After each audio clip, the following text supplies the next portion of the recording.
बिस्मिल्लाहिर्रहमानिर्रहीम। अल्लाह ताला ने सूरह अलक में फरमाया, आयत नंबर 1 में, पढ़ अपने रब के नाम से। सबसे पहली जो कुरान की आयत नाजिल हुई तो उसमें पढ़ने का लफ्ज़ आया कि पढ़ अपने रब के नाम से।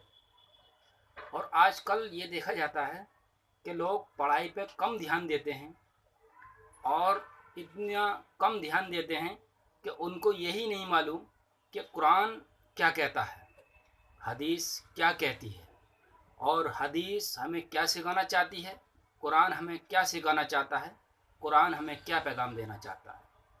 क्योंकि लोग पढ़ने और लिखने पे कम ध्यान देते हैं। अगर इंसान पढ़ जाता है, लिख जाता है, तो उसकी अहमियत बहुत ज़्यादा हो जाती है, इंसान की नज़रों में भी और अल्लाह की नज़रों में भी। अल्लाह ताला ने इसलिए सबसे पहली जो आयत उतारी, तो सबसे पहली आयत में यही इकरा, पढ़ अपने रब के नाम से, जिसने कलम के ज़रिया समझना और लिखना और पढ़ना समझाया, कलम के ज़रिए। और आज इंसान ऐसा हो चुका है कि वो पढ़ाई और लिखाई पे ध्यान नहीं देता है। और यही वजह है कि आज हमारे हक में फ़ैसले नहीं होते हैं। क्योंकि मुसलमान पढ़ाई और लिखाई को ज़्यादा तरजीह नहीं देता। और अल्लाह ताला ने कुरान में फरमाया कि पढ़ अपने रब के नाम से। सबसे पहला लफ्ज़ कुरान में जो आया वो पढ़ाई और लिखाई का आया। और पढ़ाई और लिखाई पे ध्यान देना बहुत ज़रूरी है, इसलिए कि जब हमारे माँ या बाप मर जाते हैं तो हमको ये भी नहीं पता कि हम उनके लिए दुआ किस तरह से करें, हम उनके लिए दुआ किस तरह से करें।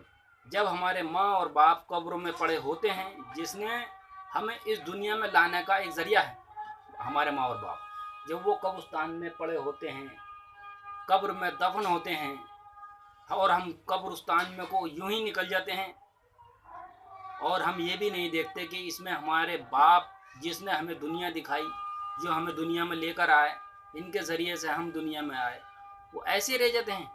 क्योंकि हमें ये पता ही नहीं कि हम पढ़े हुए नहीं हैं, हमें इस बारे में कोई नॉलेज नहीं होती।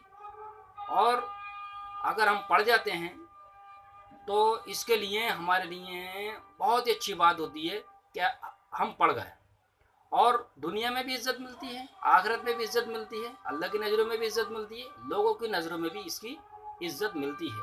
क्योंकि कुरान अरबी भाषा में है, कुरान अरबी भाषा में है, और जो कि हम समझ नहीं पाते।